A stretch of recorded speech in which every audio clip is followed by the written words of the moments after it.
Buonasera, benvenuti a questa edizione del telegiornale. Vediamo insieme i principali titoli.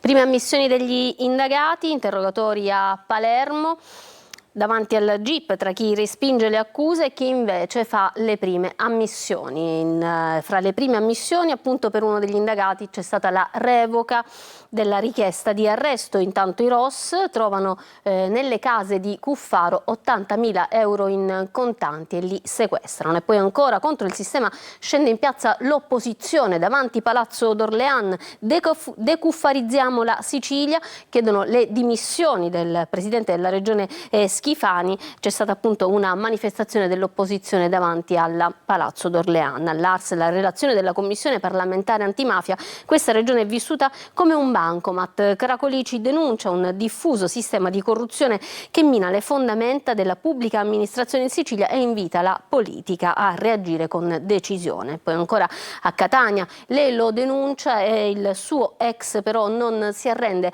la perseguita giorno e notte, poi tenta persino di abbattere la porta di casa. È stato arrestato. Trasporti pubblici Lumaca a Catania, di male in peggio a Vaccarizzo, con fermate fantasma e pensieri fatiscenti che abbiamo documentato, circondate dalla fitta vegetazione che ricopre anche la segnaletica stradale. E poi una bella iniziativa sulla ferrovia dei Templi, un teatro d'epoca che si trasforma in un teatro viaggiante. Tra Agrigento e Porto Empedocle, attori e musica fanno rivivere l'atmosfera dell'antica Girgenti. L'anticiclone insiste, ancora caldo in Sicilia, arriva dunque l'estate di San Martino. E poi per il calcio, Catania da solo in testa alla classifica dopo il pari senza reti tra Salernitana e Crotone di ieri sera nel posticipo. Rosso-azzurri attesi sabato dall'insidiosa trasferta di Casarano. Andiamo dunque al telegiornale con il primo servizio. Ci sono state le prime ammissioni degli indagati nell'inchiesta su sanità e appalti e si scopre anche la cassaforte segreta di Cuffaro. In realtà era una cassaforte e dei nascondigli in due case diverse, ma ci dice tutto Manlio Viola. Scatta il sequestro di 80.000 euro in contanti nell'ambito dell'inchiesta sui presunti appalti truccati in Sicilia. I carabinieri del ROS li hanno trovati nella cassaforte di casa di Toto Cuffaro a Palermo, ma anche in parte conservati nella villa di San Michele di Ganzaria, nella disponibilità dell'ex presidente della regione. Il sequestro viene reso noto nel giorno dei primi interrogatori, che fanno registrare qualche ammissione, ma anche le prime accuse respinte con forza, mentre addirittura uno degli indagati potrebbe uscire di scena dopo essere stato ascoltato. I convocati oggi erano 8, esiti diversi sono emersi dai primi 5 interrogatori. Argomento del giorno i lavori per circa 17 milioni di euro assegnati dall'ASP di Siracusa alla Zusman SRL attraverso una serie di appalti ponte. Ha respinto le accuse Ferdinando Aiello, che viene indicato come colui che faceva le pressioni per pilotare l'aggiudicazione della gara. Avrebbe invece fatto qualche timida ammissione, ma negando di aver avuto un ruolo nella vicenda corruttiva, la RUP, ovvero il funzionario incaricato della gara, Giuseppa Di Mauro. Potrebbe invece uscire di scena Vito Fazzino, il back manager dell'azienda ASP di Siracusa. Il funzionario ha risposto a tutte le domande postegli e avrebbe convinto la procura di Palermo, tanto che alla fine dell'interrogatorio la pubblica accusa avrebbe chiesto la revoca dell'istanza di arresti domiciliari e sospensione dei pubblici uffici. Opposizioni in piazza, lo avete sentito a Palermo dopo l'inchiesta su sanità e appalti. Decuffarizziamo la Sicilia è lo slogan adottato per la manifestazione davanti Palazzo d'Orléans. Marco Gulla. Decuffarizziamo la Sicilia è lo slogan del sit-in di protesta di oggi pomeriggio davanti a Palazzo d'Orléans. A promuoverlo Partito Democratico, Movimento 5 Stelle e le altre forze di opposizione riunite nel fronte alternativo progressista. Una manifestazione nata per denunciare il clima di degrado politico e morale che, secondo i promotori, attraversa la regione siciliana alla luce dell'ultima inchiesta su sanità e appalti. Schifani deve dimettersi e restituire la parola ai siciliani. C'è un governo della regione che non è più credibile. a partire dal metodo, tutti questi fatti gravissimi, perché purtroppo ancora una volta la procura è arrivata prima della politica, sono accaduti sotto gli occhi di Schifani. Questo governo di destra è oramai fallito. Schifani può rimanere anche seduto sulla sua poltrona, ancorato al potere, ma oramai è giunto al capolinea. Noi come forze alternative a questo governo vogliamo dare speranza ai siciliani, un'alternativa possibile esiste. Chieste anche le dimissioni da parte del governatore Renato Schifani. Si è persa ogni credibilità della politica e ovviamente Totò Schifani, così come l'abbiamo chiamato oggi, non ha il coraggio di rendersi conto che il vero problema non è semplicemente il passo indietro della DC o di mettere in direzione della CC, deve avere il coraggio di andare a casa lui, perché a capo di questa amministrazione fallimentare c'è solo un nome, Totò Schifani, e quindi questa piazza unita, perché oggi le opposizioni dimostrano che sul tema della moralità non fanno un passo indietro ma fanno 10 passi avanti. E ancora l'inchiesta su sanità e appalti è stata al centro della relazione annuale della Commissione Antimafia regionale. Durissime le parole del presidente Cracolici, secondo cui il condizionamento della vita pubblica è ancora più ampio di quello fin qui emerso. Regione trattata come un bancomat, dice. Sentiamo Adelaide Barbagallo. Siamo sicuri che le questioni di queste ore riguardino solo Cuffaro e il suo sistema? Così il presidente dell'antimafia siciliana Antonello Cracolici nella relazione annuale sull'attività della commissione parlamentare all'Assemblea siciliana. La magistratura nella sua attività di investigazione parla di un sistema diffuso e articolato di corruzione. Quindi temo che ci dobbiamo aspettare anche altro. Il presidente Schifani ha rimosso la Democrazia Cristiana dalla sua maggioranza. Io credo che serva ancora altro. Oggi la corruzione non è soltanto lo scambio di denaro, specifica Cracolici. Ma è anche la possibilità di controllare subappalti, posti di lavoro, quel potere di condizionamento che attraverso l'utilizzo delle risorse pubbliche, in fondo la regione siciliana è vissuta da tanti predatori come un bancomat da cui prelevare il più possibile e in ogni modo risorse pubbliche. Questa assemblea, incalza Cracolici, non può girare la faccia di fronte a una tempesta che mina la credibilità stessa della regione. E adesso andiamo a Catania, live, vi mostriamo queste immagini proprio in diretta, riprese dalle nostre telecamere di un grossissimo incendio che si è sviluppato in queste ore nel centro fieristico delle Ciminiere. Siamo in Viale Africa a Catania, vedete le immagini in questo caso in bianco e nero perché sono live, riprese dalle nostre telecamere, invece queste sono le riprese del nostro operatore Gaetano Iudica, andato oggi pomeriggio proprio lì davanti al centro fieristico dove si è sviluppato l'incendio. Per fortuna non ci sono stati feriti, eppure all'interno delle ciminiere c'erano degli operai perché sono in corso dei lavori di manutenzione. Ovviamente sono in corso di accertamento anche le cause che hanno fatto scatenare il rogo sul posto. Stanno operando, come vedete, già da diverse ore la squadra dei Vigili del Fuoco della sede centrale, del distaccamento sud e di quello di Acireale. A supporto sono state inviate anche 3 autobotti, un automezzo logistico e un'autoscala. Pensate anche personale della Polizia di Stato e della Polizia locale. Tutto questo mentre l'incendio continua ancora a divampare con fiamme altissime, come vedete in questo momento in diretta, fiamme che si vedono da ogni parte della città. Rimaniamo a Catania per un'altra notizia, perché è stato arrestato un ragazzo di 30 anni perché continuava a persecutare la sua ex. Dalla fine della relazione la pedinava, la minacciava, la controllava tutti e controllava tutti i suoi movimenti, come ci racconta Emanuela Corsi. Dopo la fine della relazione era diventata vittima dell'ex che la tempestava di messaggi e telefonate, la pedinava, si appostava giorno e notte davanti alla sua abitazione osservando e monitorando tutti i suoi spostamenti. Un giorno si è presentato davanti alla porta di casa e con calci e pugni ha cercato di sfondarla per entrare. Al culmine dell'esasperazione la donna ha chiamato le forze dell'ordine che lo hanno arrestato per stalking. A finire in manette un catanese di 30 anni con precedenti legati allo spaccio di stupefacenti e porto ingiustificato di oggetti atti ad offendere. Il giovane si sarebbe presentato davanti all'abitazione dell'ex fidanzata nel quartiere Librino con la pretesa di entrare in tutti i modi nell'appartamento. Dopo aver suonato ripetutamente il campanello avrebbe cominciato a sferrare calci e pugni alla porta, minacciando l'ex che impaurita ha chiamato la polizia. polizia. All'arrivo degli agenti il giovane si era già dato alla fuga, ma dopo qualche ora in piena notte è tornato davanti alla casa riprendendo le minacce e gli insulti. In pochi minuti gli agenti, chiamati nuovamente dalla ragazza, sono intervenuti in soccorso della donna, riuscendo a bloccare il trentenne prima che scardinasse la porta d'ingresso. La donna ha raccontato l'incubo vissuto dalla fine della loro relazione sentimentale, fine che non sarebbe mai stata accettata dal trentenne, come confermato anche da alcuni vicini di casa. Andiamo a Gela, nell'ospedale Vittorio Emanuele, attività bloccate per ore dopo il furto del tubo che collega il serbatoio centrale dell'ossigeno ai reparti, disagi per il personale e i pazienti indagano i carabinieri, come ci racconta Gerry Italia. Attività bloccate per ore all'ospedale Vittorio Emanuele di Gela questa mattina. Il sistema di distribuzione dell'ossigeno è andato in tilt. Il tubo che collega il grande serbatoio esterno a tutti i reparti è stato tranciato e rubato tra domenica e lunedì.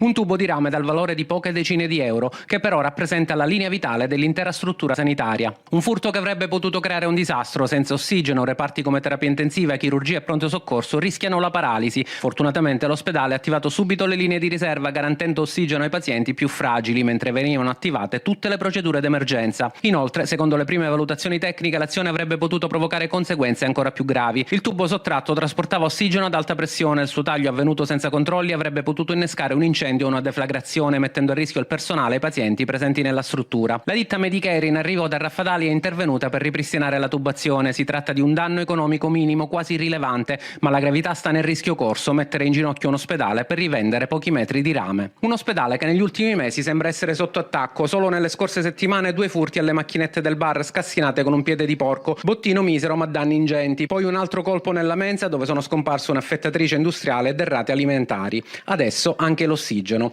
Indagano i carabinieri. Secondo i primi accertamenti le telecamere della zona avrebbero ripreso il responsabile, che si sarebbe confuso tra gli operai del cantiere esterno, entrando senza attirare sospetti. Una volta raggiunta la cabina dell'impianto avrebbe tranciato il tubo, probabilmente con delle cesoie, portandolo via indisturbato. Un gesto rapido, poche decine di euro in tasca, ma un rischio enorme per chi in quell'ospedale ogni giorno si gioca la vita. Acqua non potabile, rifiuti e autobus lumaca. Vi mostriamo la dura realtà di Vaccarizzo, un quartiere distante dal centro di Catania ma con gli stessi problemi della città. Tonino De Mana. Se Atene piange, Sparta non ride. Se in alcuni quartieri di Catania si attendono 30-60 minuti per un autobus, a Vaccarizzo va anche peggio. Confermate fantasma, segno evidente che da queste parti il mezzo pubblico non è di moda. Pensiline fatiscenti circondate dalla fitta vegetazione che ricopre anche la segnaletica stradale. E se in inverno la popolazione diminuisce in modo considerevole, è altrettanto vero però che bisogna garantire servizi. Siamo totalmente abbandonati. L'autobus che doveva andare fino a fare il giro di tutta la collina, adesso lo fa solo per un pezzetto. E poi il problema più grosso è l'acqua, che da una vita abbiamo l'acqua non potabile. Ne prende atto il consigliere della sesta municipalità Iannone, che rincara la dose e punta il dito contro l'amministrazione centrale. Pensate che nel 2024 feci una mozione appunto per il terminal Vaccarizzo, quella zona che è importantissima per i giovani lavoratori, per anziani, genitori che accompagnano i bambini a scuola, gente che non può permettersi un mezzo proprio e che appunto fa riferimento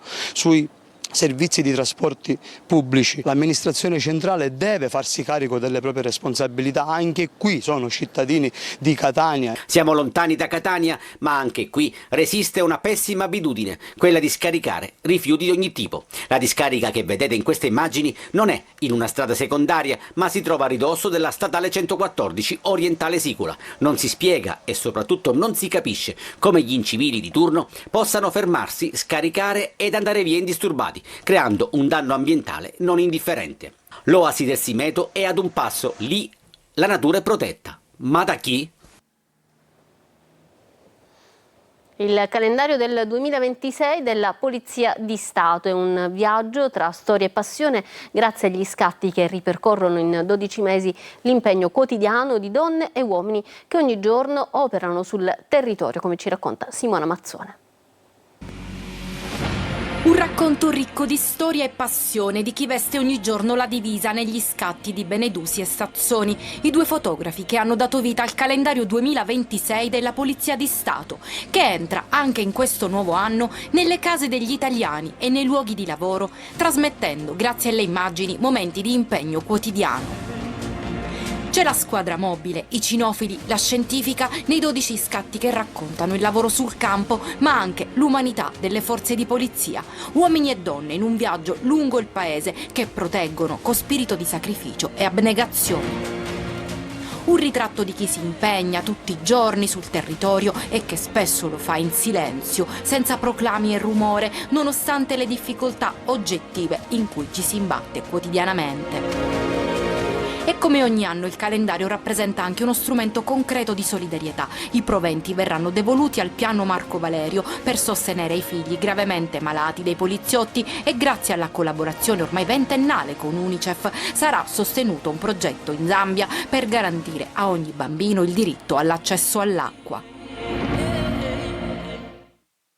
Adesso andiamo a Palermo, a Palazzo Reale, con la straordinaria scultura del Cristo risorto di Michelangelo, che però ha una particolarità. Ce la racconta Marco Gullà.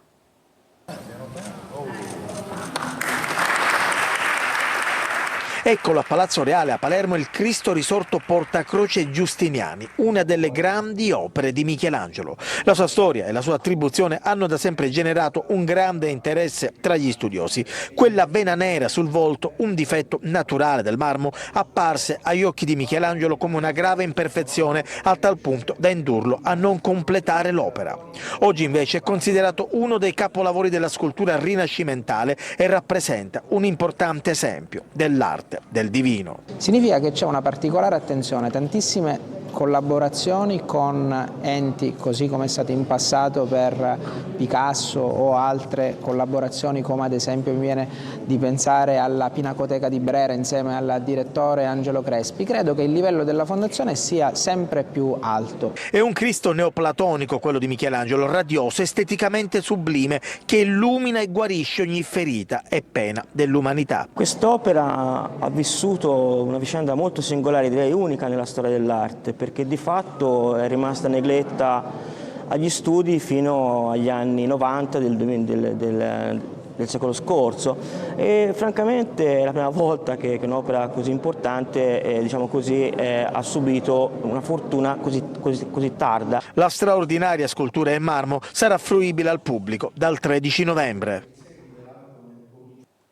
Sulla Ferrovia dei Templi un treno d'epoca si trasforma in teatro viaggiante. Tra Agrigento e Porto Empedocle attori e musica fanno rivivere le atmosfere della Girgenti di un tempo. Davide Sardo.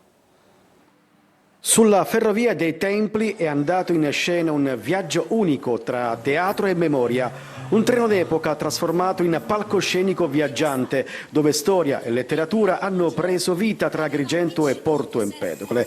A bordo delle storiche vetture terrazzini degli anni 30, il pubblico ha vissuto uno spettacolo immersivo e suggestivo che ha unito parola, musica e interpretazione. Luogo che ha ispirato grandi e illustri scrittori come Luigi Pirandello nella sua novella famosissima Il treno affischiato. Allora abbiamo cercato sui passi di illustri scrittori di calcare questo treno, di trasformarlo in un teatro e percorrere il viaggio attraverso la Valle dei Templi fino a Porto Empedocle partendo da Girgenti, Agrigento, riportando indietro i personaggi dagli anni 20 e 40 e riportandoli agli spettatori di oggi, i viaggiatori contemporanei. Gli attori hanno accompagnato i viaggiatori in un percorso emozionale tra stazioni, binari e ricordi. Poi questo connubio di arte, poesia, musica e ambiente è veramente un'eccellenza. Benissimo, una bella esperienza da suggerire e da proporre perché è davvero bello. Sono bravissimi gli artisti e bella l'esperienza. Belli i paesaggi, davvero molto bello. La grande stazione di Porto Empedocle centrale e la Ferrovia dei Templi si confermano così luoghi d'arte e cultura dove il treno diventa emozione e racconto.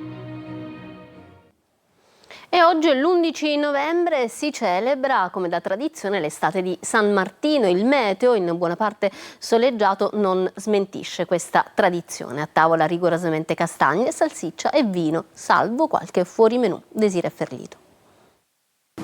Castagne, salsiccia e calicette. Calicette verdura, vabbè. Si è scordato una cosa. Di che? Da bere? Il vino. Quello che ci piace, non ci piace no. Così vuole la tradizione, piatti semplici e rustici accompagnati dall'immancabile vino novello, una cultura antica che unisce cibo e convivialità. Cosa si mangia oggi? Oggi, ora stesso, appena arriviamo a casa. La città di Catania già dalle prime ore della giornata è ricoperta da una coltre di nebbia, caldarrostai in ogni angolo e castagne già pronte. Seguite la tradizione? Ma sì, stamattina dicevo, che fa, prendiamo un po' di castagne? La giornata pare essere veramente mantenere insomma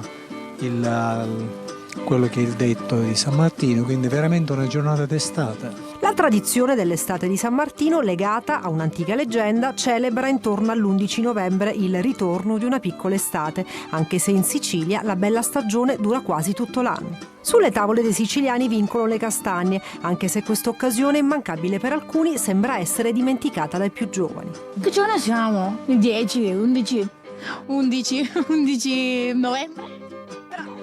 Ah, io non ci ho pensato a questa cosa. È pane e vino, no? No! San Martino? No. Campanaro? San Martino, castagne e vino, si dice così, anche se c'è sempre tempo per un fuori menù. Immagino. Mangio delle castagne e ne bevo vino, quindi per me non è una fetta. Niente. Cosa mangerà oggi, giusto per saperlo così, per farci i fatti suoi? Una sogliola con dell'insalata. Ci fermiamo adesso per una pausa, torniamo tra poco con lo sport e poi gli aggiornamenti sull'incendio che in queste ore sta divampando all'interno del centro fieristico delle Ciminiere di Catania. Tra poco.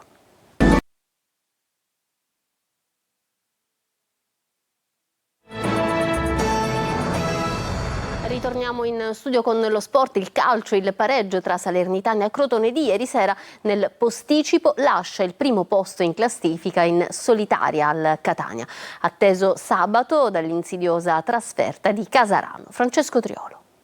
E adesso il Catania non vuole mollarlo più, è il primo posto da ieri, casa dei rossazzurri dopo il pareggio nel posticipo della Salernitana in casa contro il Crotone, 1-0 che lascia la squadra in Mimmo Toscano in vetta alla classifica con un punto di vantaggio proprio sui campani con cui già nelle previsioni della vigilia si sta costruendo il duello del campionato per la vittoria finale.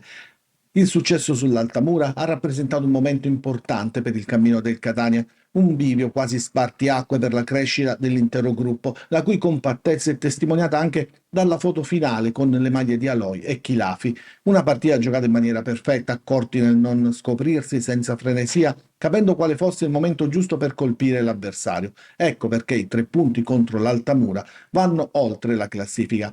Cresce l'autostima e da ieri sera anche l'entusiasmo per squadra ed ambiente. Sabato si va a Casarano contro un avversario, sembra in caduta libera dopo l'ottimo avvio di campionato. Le 4 sconfitte consecutive pesano, anche se in Puglia si cerca di serrare i ranghi. Ecco perché la trasferta proprio di Casarano diventa un altro test di maturità e per acquisire ancora più consapevolezza, quella consapevolezza che può far recitare ai rossazzurri un ruolo da protagonista fino alla fine del campionato. Adesso ci fermiamo per una pausa brevissima, torniamo tra poco con gli aggiornamenti sull'incendio in corso in queste ore alle Ciminiere di Catania. Tra poco.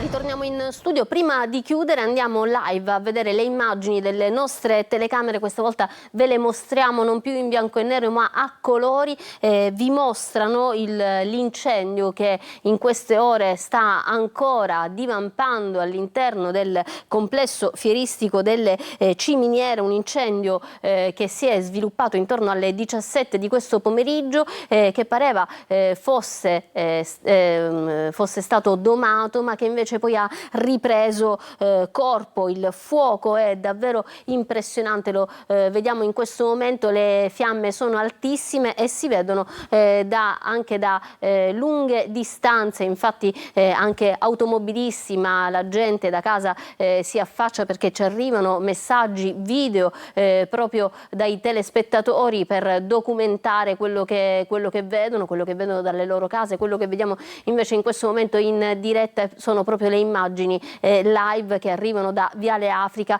Quello che sta prendendo a fuoco è il tetto dell'auditorium del grande teatro da 1200 posti delle Ciminiere di Catania. Non si conoscono ancora le cause dell'incendio, ma pare che ci fossero dei lavori in corso proprio per rifare il tetto dell'auditorium. I vigili del fuoco, che in questo momento stanno operando con tutte le loro forze a disposizione, non si pronunciano ancora sulle cause dell'incendio. Nel frattempo ci arriva notizia che anche il sindaco trantino pare sia giunto sul posto per vedere la situazione.